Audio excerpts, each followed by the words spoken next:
मतदार आला तर त्यांनी यामध्ये 4 वोट दाबायचे आहेत. ह्या प्रभागाला 1 वोट करायचे, ह्या प्रभागाला 1 वोट, ह्या प्रभागाला 1 आणि ह्या. बरोबर आहे. आता आपण हे बॅलेट दिलेलं आहे.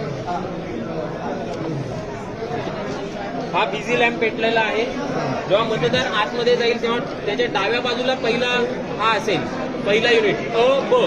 नंतर उजव्या साईडला, म्हणजे आता तुम्ही मतदार आहात असंच अ ब क ड. तुमच्या डाव्या साईडला हीच पहिले आधी असणार आहे. त्याच्यानंतर तुम्ही यामधला एक कोणताही उमेदवार निवडा, हे दाबा बटन. त्याच्या समोरचा लाईट सुरू झालेला आहे.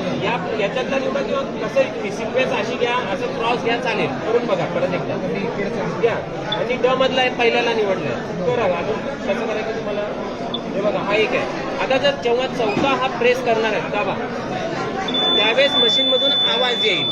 त्यावेळेस मतदानाची प्रक्रिया पूर्ण झाली, म्हणजे एक मत ह्या मशीनमध्ये पडलेलं आहे. आलं लक्षात?